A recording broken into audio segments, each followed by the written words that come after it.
Again, if we give you the other part of the story, which is from the Houston journey. The Houston journey. So in the last video, y'all learned about the transition that I made from Florida to North Carolina, and then I basically stopped at the day I came to Houston. So today the video won't be as long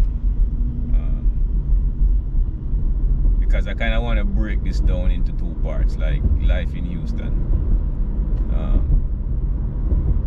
So 2016 was the year. It was right before, it was the week before Christmas. It was the week before Christmas. I flew into Houston through the connection that I had out here. I was able to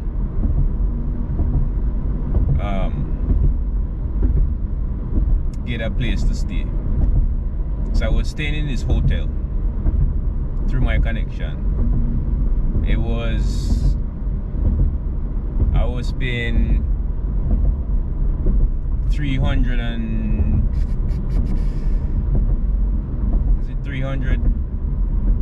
I think it was right about $300 a week. $300 a week for staying at this hotel. However, by God's grace,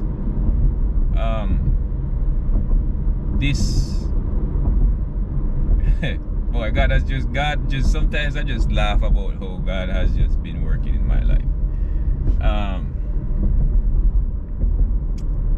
God has blessed me exceedingly, abundantly, above all I could ever ask or think.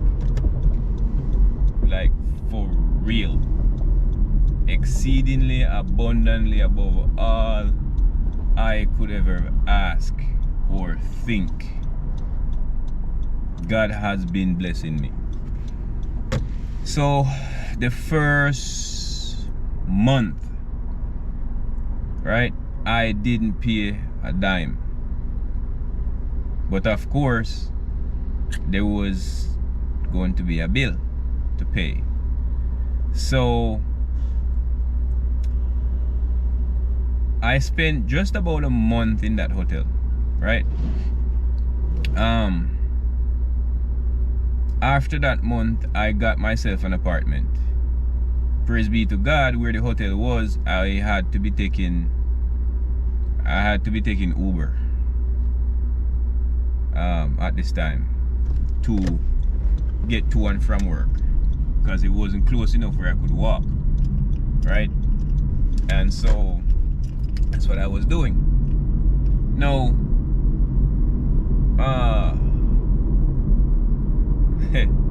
I got myself this apartment, so now I have rent, I'm working, and I have this bill that needs to be paid at this hotel, because the connection that I had talked to the people that she worked for, and I don't know what she told them. Like, I'm a family member, which me, that's what she told them, and said, hey, he's just moving in, he's gonna need some time to get himself together, and I'm just requesting that we do something. And because of the relationship that she had with these folks, they basically told her, like, hey, all right, that's fine. That's fine. And so that's how it worked out. That's really how it worked out. And so I got the apartment. I'm not working, so we set up a payment plan. Right? We set up a payment plan. I was still hanging on to the money I had because I did not want to just be spending what I had. I didn't want to be spending what I had. Just blow it out like that. And thankfully, it actually had helped me to be able to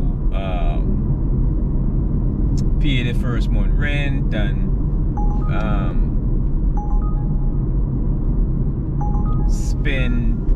pay the first month rent, and then also be able to pay my utilities, because of course at this time I had to go get my own electricity and water. With this apartment I had my electricity and water bill. I had the utilities I had to pay on my own. I know things has changed now, that with some apartments the water is included, but you have to pay your own light.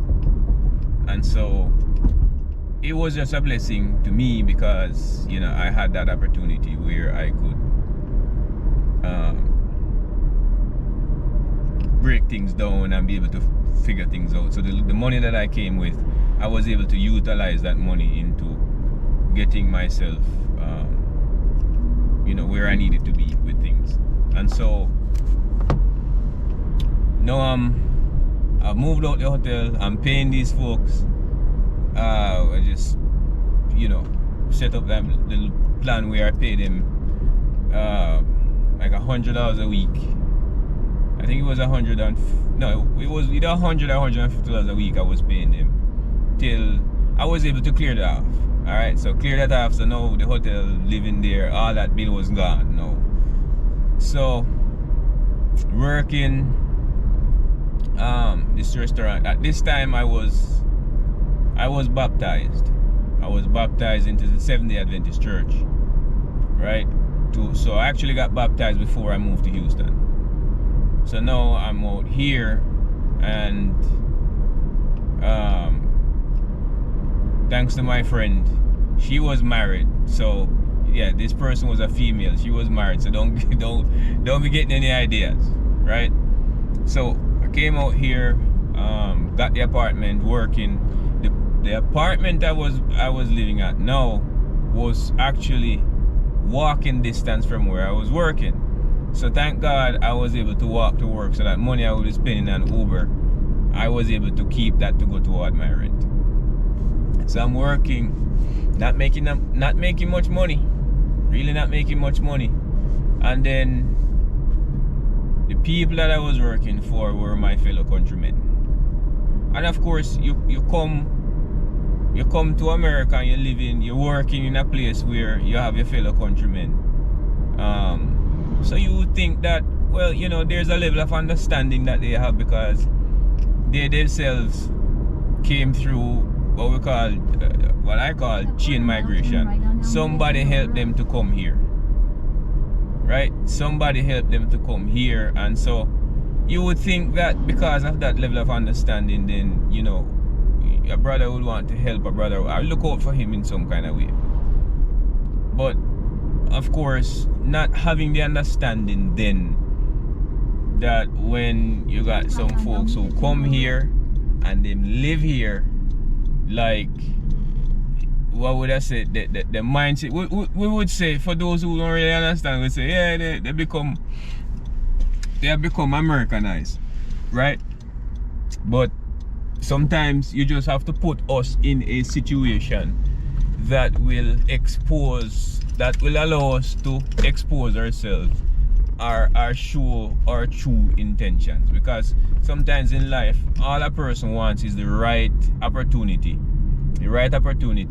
for them to really show the rest of us who they really are.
was treated, and that will make life in itself easier for all of us. So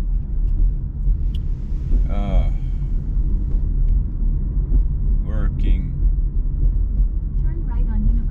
and got this apartment together. Of course, when I moved in, all I had was an earbed, and it's something that a lot of us go through. You know, you don't have a bed, you either sleep on the floor or you have an earbed, which is what I had. So when I moved here, I started going to church, and I found this church because of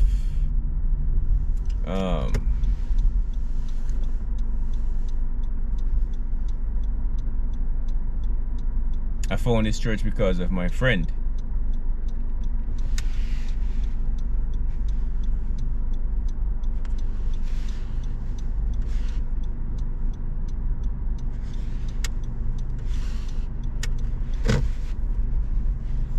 Sorry, I was just going through a tight spot there and I bumped the people in the car. So I've started going to this church.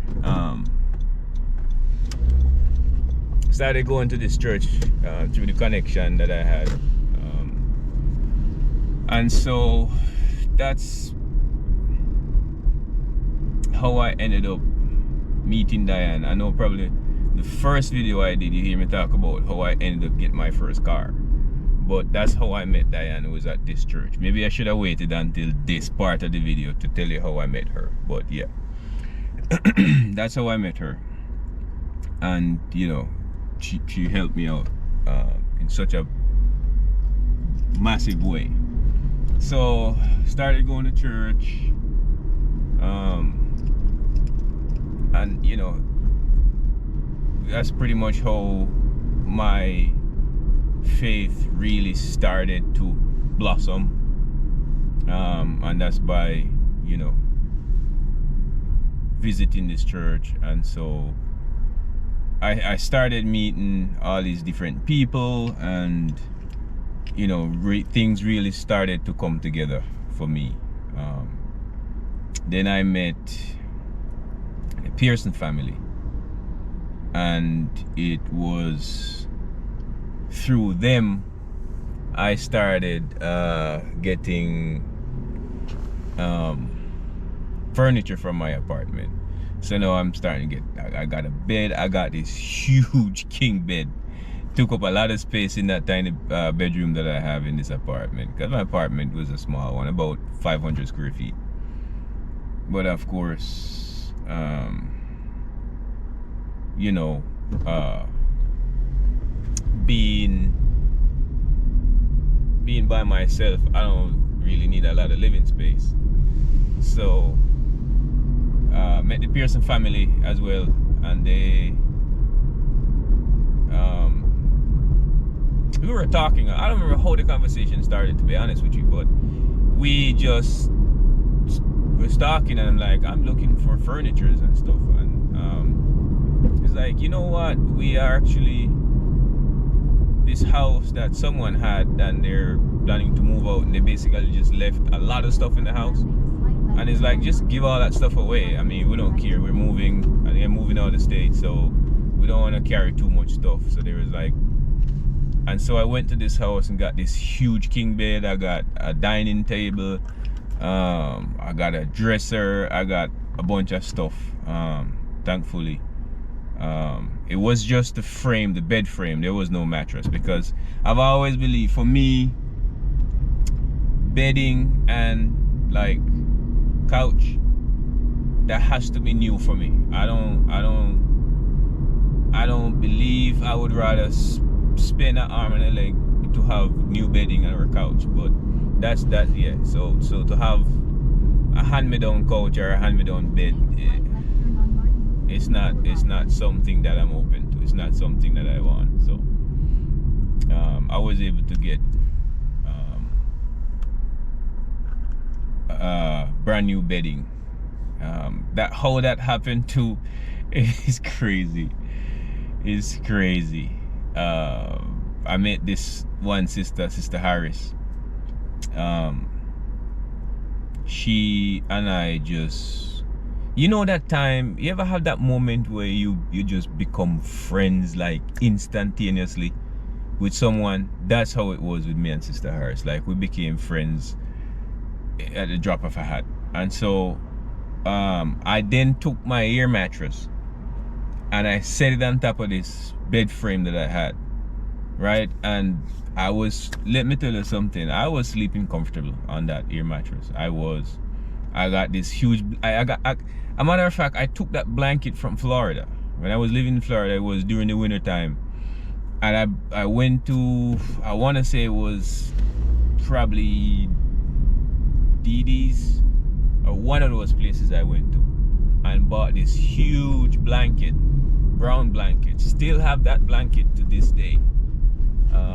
And that's the blanket that I had that I would use to sleep. Of course, I had other blankets and stuff, but that one had sentimental attachment to it because that was my very first blanket, and I still have that blanket to this very day as we speak.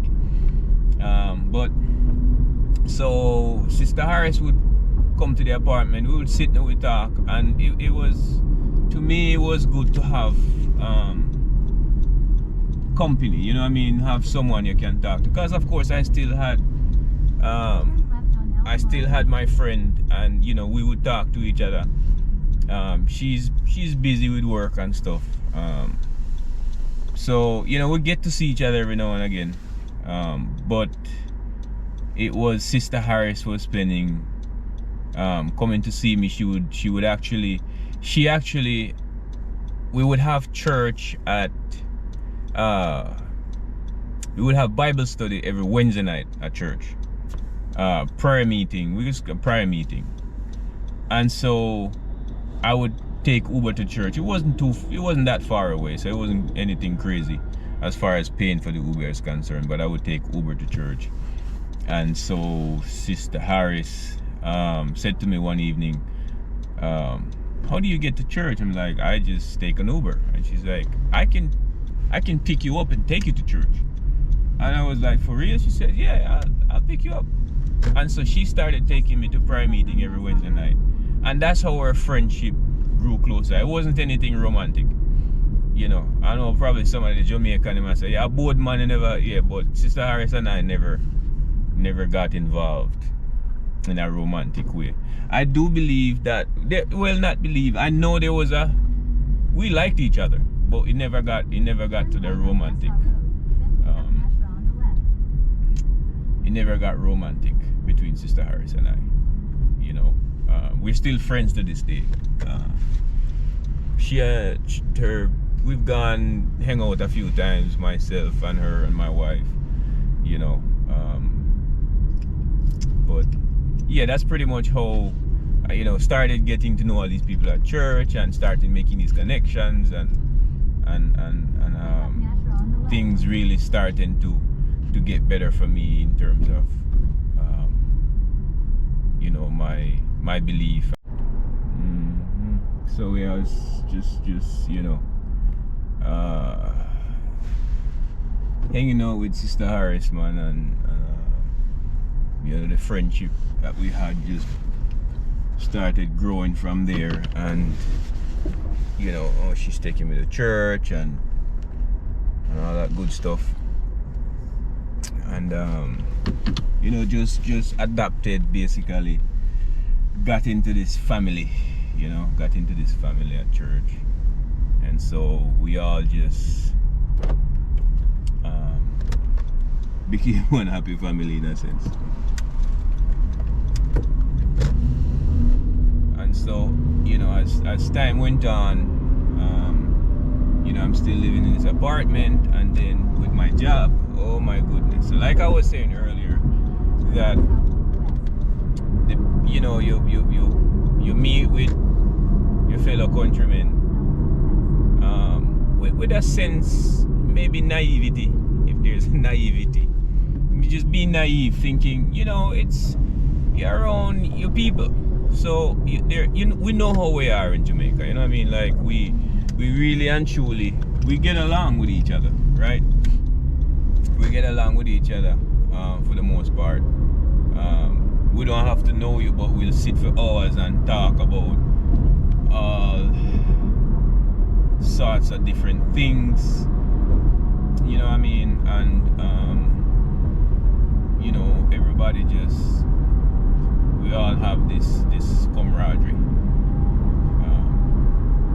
And say, as Jamaicans, we don't have to know you to treat you with love and respect and accommodation. Like it's not something strange for us to do. We don't have to know you. But we're just gonna shower you with love. That's just how we are. That's just how we are as a people. And so for me, it was shocking to come here and then run into a situation where you're meeting your fellow Jamaicans. And I'm pretty sure it's not just Jamaicans alone, but it's just people all over the world, especially when they come here to America. And I think that's just what it was, or what it ended up being. So we're working now because of my belief. We don't work on the Sabbath, right? That's a no-no. We don't work on the Sabbath. So we had a conversation, and I said to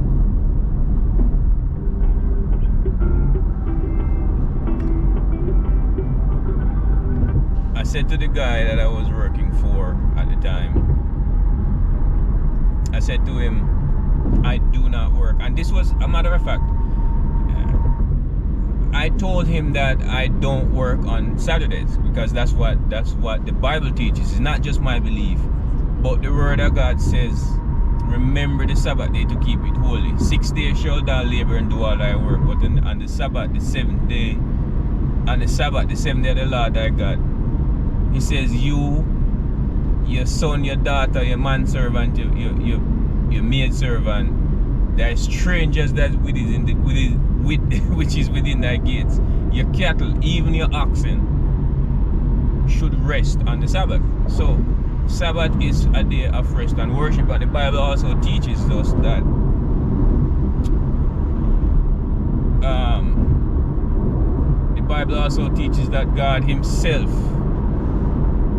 God himself would rest, right? God himself would rest on the Sabbath, and as his custom was, he would go into the synagogues every Sabbath. Christ himself would go to church. And I know this is probably alarming for some people to learn, but Christ himself would actually worship on the Sabbath day. But I'm not here to preach a sermon. I'm just saying all of that so you can understand where I'm coming from, right? And so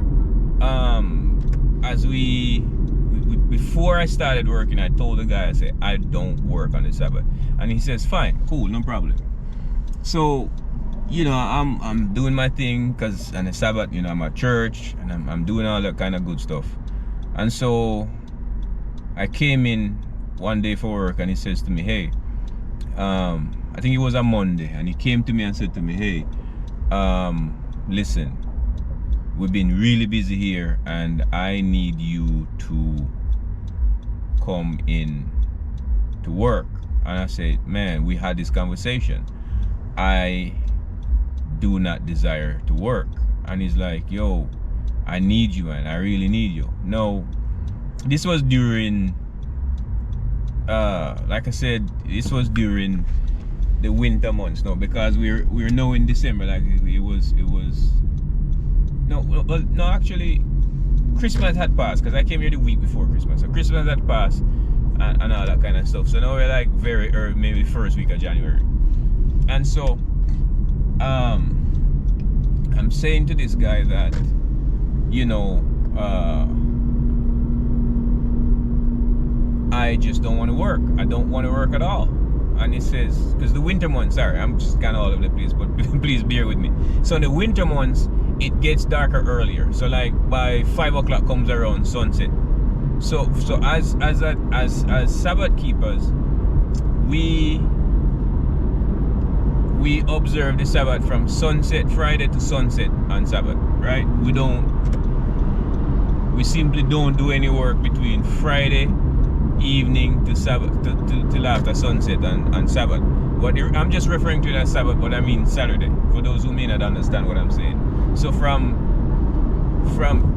sunset Friday to sunset Saturday, we don't work, we don't do anything at all but church, right? And even if we don't go to church, we'll stay home and we'll worship virtually. But we don't work, we don't go to buy anything, no, nothing. That's what the Bible teaches. So so he said to me, can you come in? I said, okay, here's what I can do for you. I'll come in after sunset, which means I'll come in here and I'll work from 5 till 10, because we close at 10. So I said, I'll work from 5 to 10. I'll give that much to you, but that's all I'm willing to give up. He says, all right, no problem. So now I'm going to work after sunset, which is not a big deal because the Sabbath is ended. I can go to work. About another maybe a month had passed, and so he approached me again, and I'm thinking like, what's the big deal, man? Because we talked about this, and I said I can do come in after sunset, but he says, yo, I need you in here on the Sabbath. And I'm saying, bro, we talk about this. I've given you as much as I can, but I'm not willing to give you any more. And he just literally looked at me and said, hey, you got two options. You can either come in here on Saturday to work, or you don't have a job. Now, that's the part that most of you, I believe, or some people can relate to. It's like you're either gonna do it or you don't work here anymore. Now, mind you, I just move here. I'm months into this job now, and I'm like, well, what are my options? You know what I mean? I don't have anything else that I can move to right now. So I said, let me think about it, if I really want to just leave this, or, you know, I'll make the compromise and come to work on the Sabbath. Went home, thought about it, and I prayed about it, and I said, God, you know this is not what I want to do. Do you know this is not my heart's desire? I do not want to be in here on your Sabbath day working, right? It goes against my conscience. It goes against what I believe. So no, I don't want to do it. I just do not want to do it. But of course, I compromised. I did, because I'm just in a position where I don't have any help. I don't have any help. It's just me and myself. So, I mean, you know, what are you gonna do here? You gonna take it or you gonna leave it? So now I said, all right, I'll start working. And I tell you, that first Sabbath that I walked into that place, there was just this heaviness over me. Like, I know that what I'm doing is not what I believe, and I should not be in here on the Sabbath. I should be in church worshiping God, the creator of heaven and earth. And it actually, what happened with that experience, really, it strengthened my prayer life. Because, I mean, yes, I used to pray, but not as much. And so, you know, when I look back at the situation, I'm like, it has strengthened my prayer life, because now I'm praying every day, every single day I set foot in that place, I'm praying and I'm saying, God, take me out of this place, because this is not what you want and it's not what I want. And I kept on praying, and I prayed and I prayed and I prayed and I prayed, and you know, I'm almost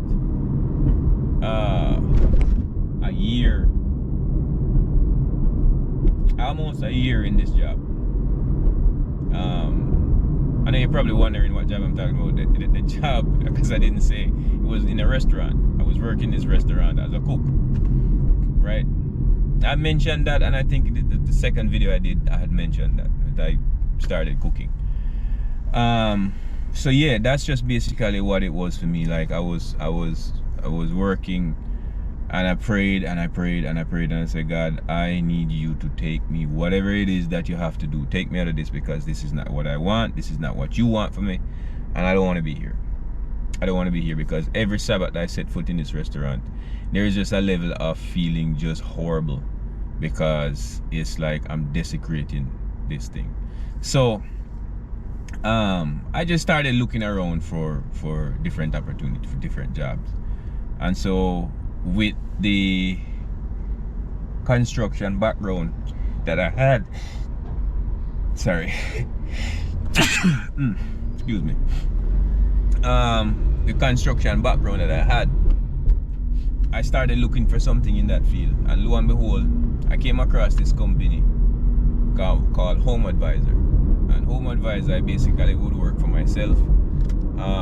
It's just I would make a bidding for the job, and then things would, you know, if I win the bid, then I would get the job. And that's how I signed up for this thing, and you know, things started working out, and I just came in one day and I said, hey, I am letting you know that I am currently giving you my 2-week notice, because I am out of here. Like I am out of here. I'm giving up this job. And so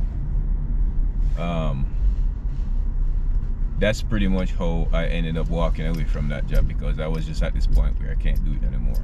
So no, the challenge I had, no, remember when I told you about me getting a car, right? So how this happened, I didn't have a car at the time, but I was accepting these jobs. I would Uber to these jobs. I would Uber out to these jobs.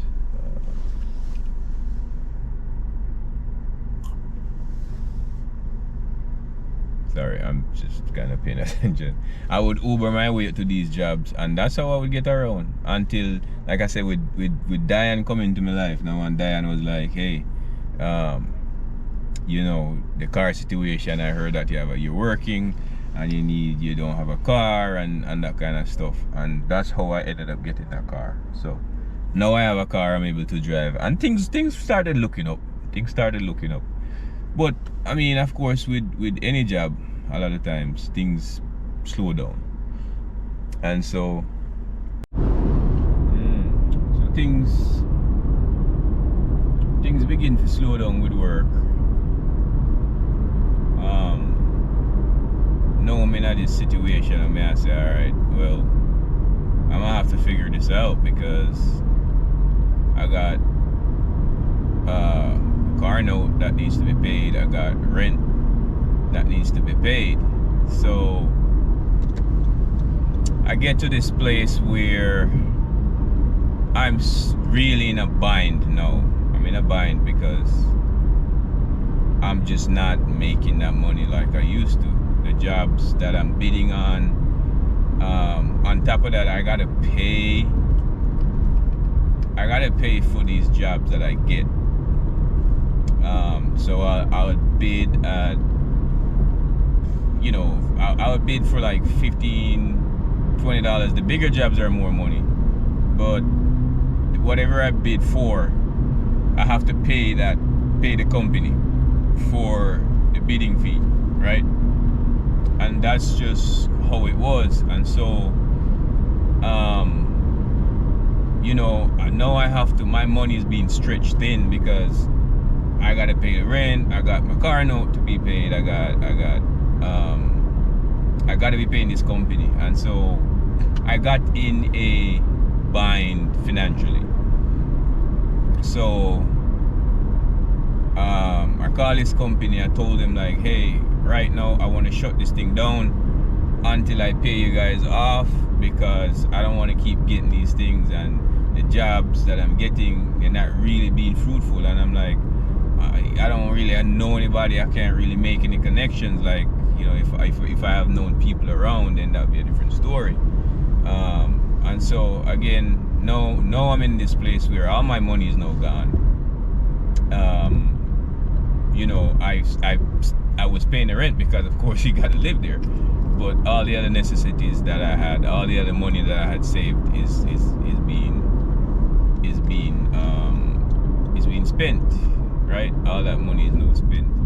So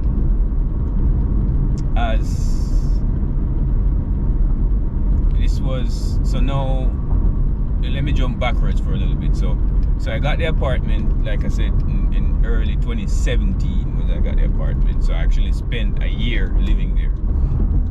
Now I'm at a place where I'm not working, and so no money, no nothing. Like, all right, man, I don't know what I'm gonna do here now. So I went to the leasing office, had a conversation with these people, and I'm like, all right, well, here's the deal. I can't afford to live here anymore. At this time, I owe them a month's rent, and so I was told by the leasing office, like, hey, you can voluntarily move out, and you know, it will not go against you in terms of what you call it, and as eviction. It won't go against you as an eviction if you move out before the month is out. So I said, alright, cool, no problem. So I packed up all my stuff, moved them into storage. I had a suitcase with clothes and a few pair of shoes, like shoes and clothes, and you know, all my little necessities, deodorant, toothbrush, you know, stuff like that. So right at the end of like maybe 2 days prior to moving out, another opportunity came along, and this time it was in another state. This would be in Louisiana. This would be in Louisiana. However, if you guys want to get the Louisiana saga, again, you're gonna have to come back. Like I told you before, this won't be a long video, but I just want to let you get the understanding of how things started for me here in Houston. So